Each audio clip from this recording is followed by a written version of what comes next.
السلام عليكم ورحمة الله وبركاته. النهاردة هنحط الدقيق على الكنافة، دقيق مع كنافة. أيوة تعالي جربي ومش هتندمي. السلام عليكم ورحمة الله وبركاته. عندنا حوالي كبشة أو ربع كيلو من الكنافة اللي كانت في الفريزر وقطعناها حتت صغيرة. ده الطفش عادي. سكر، ملح، خل، زيت، بيضة، زبادي، معلقة نشا، ودقيق. هنحطه دقيق بيكنج باودر أو محسن كيك. طبعا هنحطه الدقيق على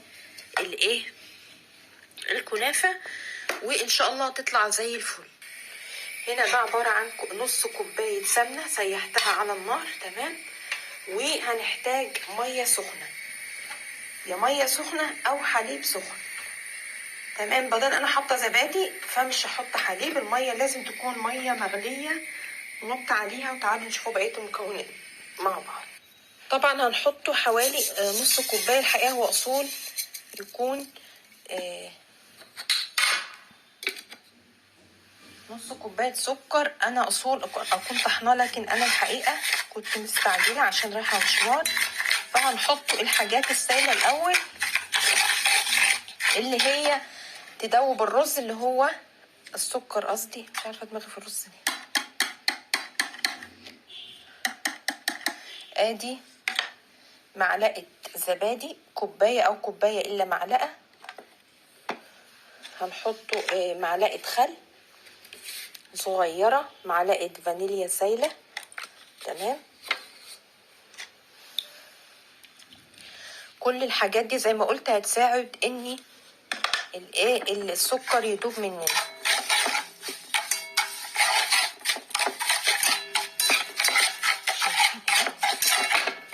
نص كوباية سمنة سايحة، نص كوباية زيت.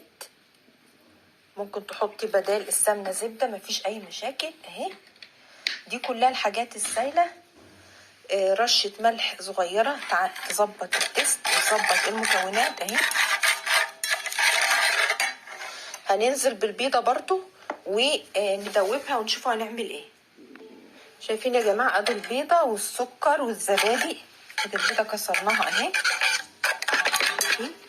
لو ما عندكيش زبادي ممكن تحطي لبن اهي.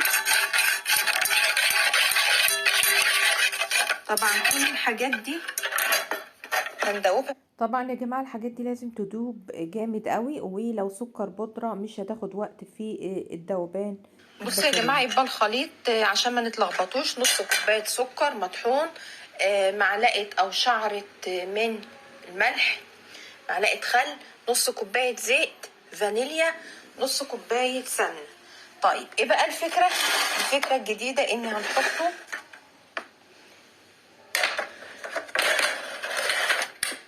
زي ما انتوا شايفين كده. ادي الكنافة عليها معلقة كبيرة من النشا، عليها كوباية من الدقيق. هنحطوا الدقيق بالتدريج لحد ما نشوفوا العجينة. حوالي كوباية اهي. ولو احتاجنا تاني تعفري بقى الدقيق على الكنافة. تمام كده اهي. طبعا بتحطي قد ايه لحد اما الخليط قدامنا نشوفه يكون متجانس. هنحطه بقى هنا البيكنج باودر معلقة كبيرة او الكيك شيف المتاح عندك. وطبعا هتنخليه كده اهي عشان يتغلغل في الخليط كله. خلاص كده. انا شايفة نص كوباية او ربع كوباية اللي فاضلة، هنشوفه هتحتاجها ولا لا. وهنا هنضيفه في الصينية الكنافة مع الدقيق مع معلقة النشا. القوام هيبقى هنشوفوه مع بعض. هنزل الكنافة هنا ونرجع تاني. بصوا يا جماعة، زي ما انتوا شايفين ادي الكنافة مع الدقيق مع النشا مع البيكنج باودر او محسن الكيك. خلاص كده اهي. هنضيف الخليط ده كده ونشوف مع بعض. اهي كنافة مع دقيق. ايوه كنافة مع دقيق. هنقلب الخليط ده كده ونشوف هنحتاج قد ايه تاني. بصوا يا جماعة، دخلنا هنا الدقيق وحسينا ان العجينة محتاجة كمان. هنضيفه بقى نص كوباية دقيق بنص كوباية ونقلب ولحد ما نوصل للخليط اللي احنا عايزينه. تمام. بصوا يا جماعة، يعني ضفنا حوالي مثلا من كوباية ونص لكوبايتين من الدقيق لحد ما الخليط بقى جامد كده. هنا بقى هنبتدي نضيفه مية بتغلي او لبن بيغلي. اللي عندك مية ماشي، عندك لبن ماشي اهي.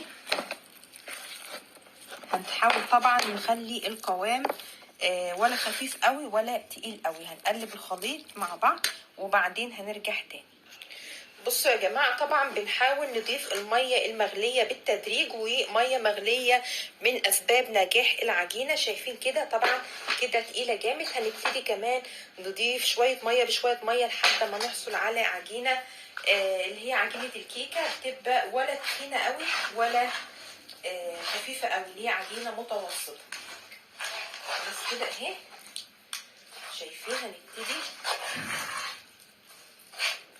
العجينة كل مدى ما بتشرب من المية السخنة. طيب هي اصول تتحط لبن سخن مغلي، بس انا حاطه زبادي.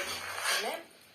اهي بدأت العجينة تاخد الشكل او القوام اللي احنا عايزينه اهي. ربع كوباية. طبعا نقلبها في الصينية ونرجع تاني. كده يا جماعة زي ما انتم شايفين بننقلها في صينية اقل، لان الصينية دي واسعة عليها، لان انا عاملة كبشة من الكنافة. تمام. هنحطوها طبعا درجة حرارة 180، فرن متسخن من 10 دقايق.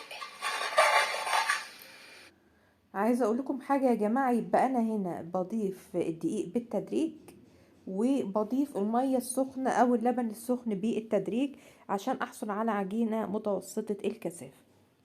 بصوا يا جماعة، انا بتابع معاكم اهو. هي في الفرن طبعا مش هفتح عليها، وما شغلتش الشواية اهي. لو احتاجت شواية اوكي، ما احتاجتش ساعات الفرن بيخليها ان هي تاخد حرارة او لون من فوق. كمان اصول اما تطلع اما تخلص خالص بنوارب باب الفرن، ما بنفتحش عليها مباشرة عشان ما تصفطش تاني. دي كلها من اسباب نجاح الكيكة اهي. بصوا يا جماعة، احنا بنتعامل معاها كأنها عجة بالظبط. شايفين الشكل جميل؟ والله انا صراحة عجبت العيال، ما بحسبهاش هتطلع حلوة كده. بصوا يا جماعة، زي ما انتوا شايفين لسه مشغلة الشواية. متهيالي كده اللون بتاعها معقول اهو. شايفين؟ طبعا اختبرتها من النص. نطفي بقى الشواية. هي اصول بتسيبيها كمان 10 دقايق كده اهي، كده مثلا، وقبل ما تطلعيها او تواربي الفرن. واخدين بالكم اهي عشان ما تصفطش. يعني كده اي كيكة بتتعاملي معاها بالطريقة دي. نتابع بقى مع بعض كده بعد مرور 10 دقايق. ناخدوا لنا الصورة كده. طبعا جميلة يا جماعة وريحتها جميلة. وزي ما قلت هنا بقى في الوقت دوت احنا هنشكشكها كده، نحط فيها طبعا ممكن ب بتاعت خل او حاجة اهي. تحطي بقى فيها صوص شوكولاتة. هي ريحتها، هي اللي بيقولوا ريحتها جميلة قوي اهي. اي بقى صوص شوكولاتة عندك. كنت عاملة صوص شوكولاتة كده بالفراولة. شايفين؟ هي نفسها مش محتاج. فين يا جماعة طبعا انا عندي هنا كور بسكوت بالشوكولاتة، بس انا عايزاه كده احس بطعمها. فين بقى الكنافة؟ مش موجودة هنا. حصري يمكن عدد قليل قوي اللي عملها على اليوتيوب الكنافة بالدقيق. طبعا انا مش هكتر، انا عايزة استمتع بيها هي نفسها. والله ريحتها مش عايزة اقول لكم عاجبة عيالي قوي اهي. وقلت اجرب في صينية صغيرة، ما كنتش بحسب ان هي هتطلع جميلة بالصورة دي. تمام. شايفين يا جماعة؟ بردك بقطعها. والاصول طبعا الكيكة بتسيبيها زي ما قلت 10 دقايق في الفرن، وبعدين تسيبيها اما تستهاد عشان تقطعيها اهي. اللهم صل على سيدنا محمد. هشة وطرية ولا كأن فيها كنافة. يعني حتى لو عيالك يا جماعة ما بيحبوش الكنافة، اكيد هيحبوها بالطريقة دي. حصري لأول